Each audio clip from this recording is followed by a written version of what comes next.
Hello guys, आज हम इसका डिसिप्लिन 3 करने वाले हैं। पीजीटी फिजिक्स का 2021 का जो आपका प्रीवियस ईयर पेपर है डीएसएसबी का। तो ऑलरेडी हमने इसमें 2 वीडियो अपलोड कर चुके हैं, तो आप उनको देखना ना भूलें। उनका लिंक नीचे डिस्क्रिप्शन में गिवन होता है। Question number 1 of the discipline 3, that is what you have to calculate here. Calculate the total work done. Calculates the total work done bringing the charge of 5 into 10 raised to power minus 7 coulomb from infinity to a point which is 10 centimeter away from the charge of 3 into 10 raised to power minus 9 coulomb. Firstly हमें क्या निकालना है इसमें हमें निकालना है इसके अंदर वर्क डन। वर्क डन का फॉर्मूला क्या होता है? Q into V. अब चार्ज तो हमारे पास है, कितना है चार्ज हमारे पास? हमारे पास चार्ज है आपका 5 into 10 raise to power minus 7 coulomb, और हमारे पास v नहीं है। v का क्या फॉर्मूला होता है हमारे पास? q upon 4 pi epsilon naught r। q upon 4 pi epsilon naught r। अब हमें इन्फिनिटी से लाना है, इस पॉइंट से इन्फिनिटी टू दैट पॉइंट। ये आपका कोई पॉइंट है इन्फिनिटी पे, इन्फिनिटी से इस पॉइंट पे कोई हमारा चार्ज है, bringing the charge of 5 into 10 raise to power minus 7 coulomb from infinity. क्या लिखा हुआ है? From infinity to point which is 10 centimetre. ये जो पॉइंट है ये हमारा 10 centimetre away from the charge of 3 into 10 raise to power. यहाँ पे जो चार्ज रखा हुआ है इस पॉइंट पे 10 पर माइनस 9 कूलम, इससे 10 सेंटीमीटर अवे है आपका ये 5 into 10 raise to power minus 7 coulomb, जो कि आपका इन्फिनिटी से आया है। अब आपको निकालना है इसमें से v के लिए हमारा फॉर्मूला है q upon 4 pi epsilon naught r की वैल्यू हो जाएगी हमारी ये 10 सेंटीमीटर। 1/4 पाई एप्सिलॉन नॉट की वैल्यू आपको ऑलरेडी पता ही होती है, कितनी होती है? 9 into 10 raise to power 9 into में चार्ज कितना है आपका, जहाँ से आपने 3 into 10 raise to power minus 9 upon में 10 सेंटीमीटर में है, तो मीटर में कन्वर्ट करने के लिए 10 रेज़ टू पावर माइनस 2 कर देंगे इसको। अब यहाँ से निकल के आएगा आपका ये, जब इसको हम शॉर्ट आउट करते हैं 10 रेज़ टू पावर माइनस 9 से 10 raise to power plus 9 cancel out, तो ये आएगा हमारा 270 वोल्ट। ये कितना आया हमारा? 270 वोल्ट। अब उसके बाद हमारा जो निकलेगा, तो हमारा आया था पोटेंशियल 270 वोल्ट। अब हमारा work done charge into volt, charge into potential. Q है हमारा 5 into 10 raise to power minus 7 into V कितना है हमारा 270। क्या आएगा आंसर आपका? 1.35 into 10 raise to power minus 4 joule में निकालना है। किस में आया हमारा? जूल में। सो आपका सेकंड ऑप्शन करेक्ट हो जाएगा। सो प्लीज़ गाइज आप इस सॉल्यूशन को नोट डाउन करते चलिए, साथ ही साथ आगे बहुत हेल्पफुल होगा आपके लिए। एग्ज़ाम टाइम में अगर हम प्रिपरेशन करने और नोट्स बनाने बैठते हैं ना, तो हमारा रिवीजन नहीं हो पाता। अगर हम पहले से ही अपने नोट्स का प्रिपेयर कर लेते हैं तो हम उसका रिवीजन बहुत इजीली और मल्टीपल रिवीजन कर सकते हैं। 10 मिनट के अंदर हम एक वीडियो देखेंगे, इतने में तो 10 मिनट में हम उसका 2 बार रिवीजन कर चुके होंगे, अगर हमारे पास नोट्स ऑलरेडी रिटन में अवेलेबल होंगे तो। नेक्स्ट क्वेश्चन है विच of the following is not mechanical wave. Mechanical wave कौन सी नहीं है इसमें? साउंड वेव भी मैकेनिकल होती है, सीस्मिक वेव्स भी मैकेनिकल होती हैं, वाटर वेव्स भी मैकेनिकल होती हैं। बट आपकी जो लाइट वेव्स है वो कैसी होती है? ट्रांसवर्स वेव होती है। लाइट वेव कैसी होती है हमारी? Transverse wave. और जो साउंड वेव्स हैं और कैसी होती हैं? लॉन्गिट्यूडनल वेव्स होती हैं। वाटर वेव्स हैं हमारी जो, वो भी लॉन्गिट्यूडनल वेव्स होती हैं।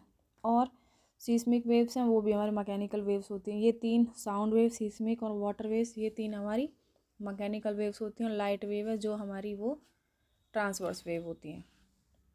So option number 3 is correct option. Then question number 3, how much negative charge is present in the 500 gram of water. Direct answer होता है इसका 2.68 × 10⁻⁷ कूलम।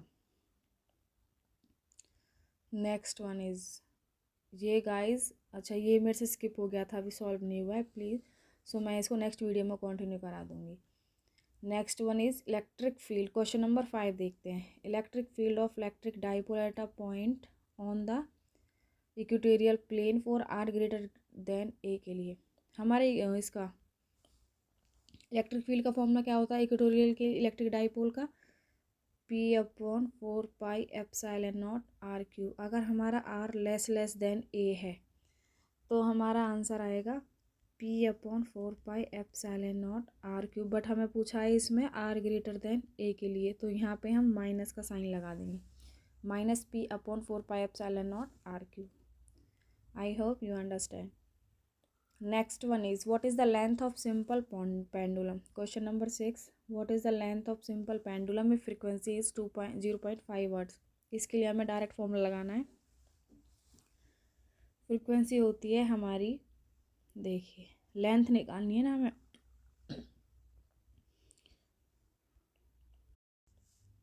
फ्रीक्वेंसी होती है हमारी 1/t और t का फॉर्मूला होता है इसमें 2π√L/g। हमें इसकी लेंथ निकालनी है। जी भी हमें गिवन होती है 9.8 या फिर 10 यूज़ कर लेते हैं हम। टी हमारा कहाँ से आएगा, जब हम इसको अपोजिट कर देंगे तो 1/f हो जाएगा। 1/f, f की वैल्यू हमें ऑलरेडी गिवन है यहाँ पे 0.5 हर्ट्ज। तो हम इन सब वैल्यूज़ को जब पुट आउट करेंगे तो हमारा आंसर आएगा 1 metre.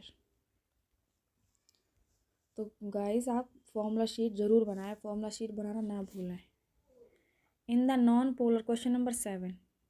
In the non-polar molecule, the molecule has no intrinsic dipole moment. जब हमारे non-polar molecules होते हैं तो उसका molecule no intrinsic dipole moment होता है। अगर हमारे polar molecules होंगे तो जो उसके molecules होंगे उनका कैसा dipole moment होगा? permanent dipole moment। ये किस केस में है? जब आपके polar molecules होंगे। और non-polar के लिए आंसर हो जाएगा आपका 2। Second option is correct. Then come to next question, question number 8. Relation between the average energy of vibration E and temperature T is E is proportional to T। कितना होता है सबको पता है, E proportional to T। Next one, question number 9. Which law of Kepler? Kepler's law guys classical mechanics के अंदर आता है आपका। इतना इंपॉर्टेंट होता है Kepler's का वाला चैप्टर, वेरी वेरी इंपॉर्टेंट। कम से कम 9 to 10 क्वेश्चन Kepler लॉ से बनते हैं आपके।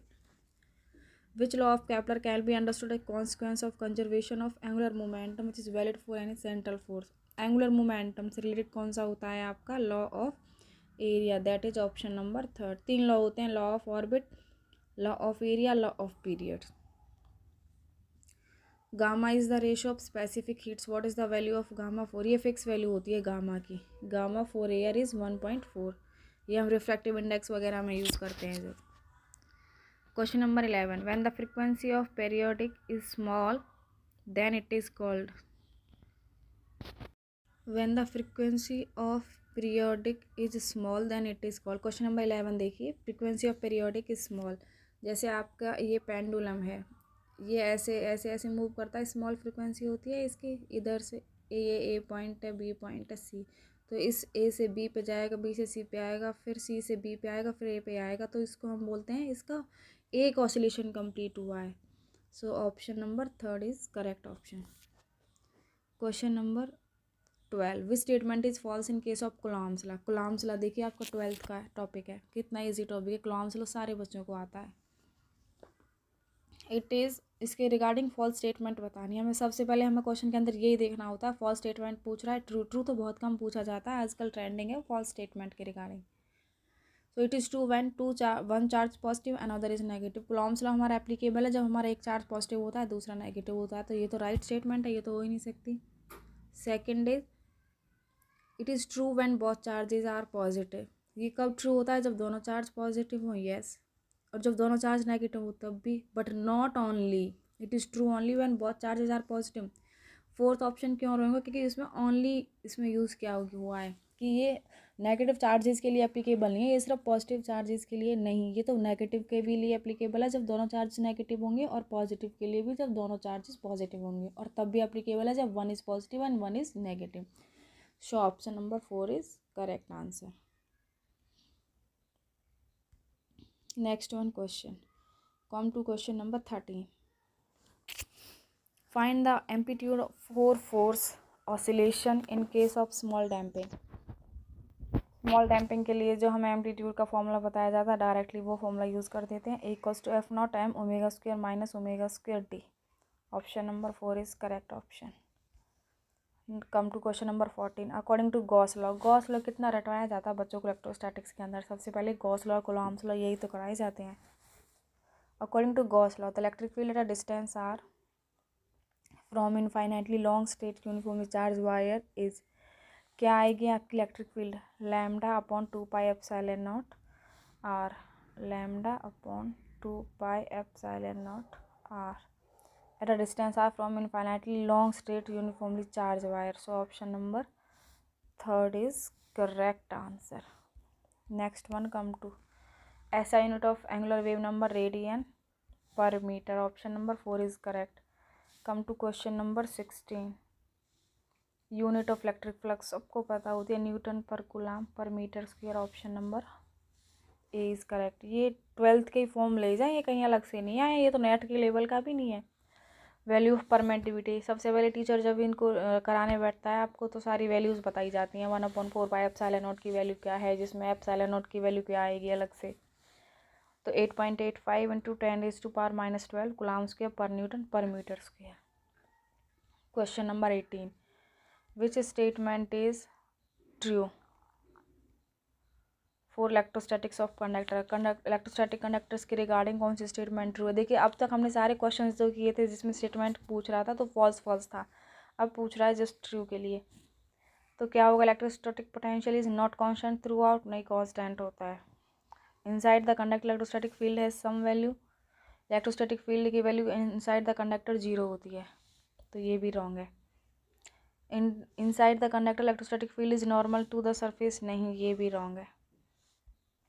नाउ बचा कौन सा अब हमारे पास? क्वेश्चन नंबर ये option number 3। Interior of conductor can have no excess charge in static situation. जो कंडक्टर होता है उसके अंदर कोई भी चार्ज नहीं होता है, दैट्स वाई इलेक्ट्रिक फील्ड वहाँ पे 0 होती है।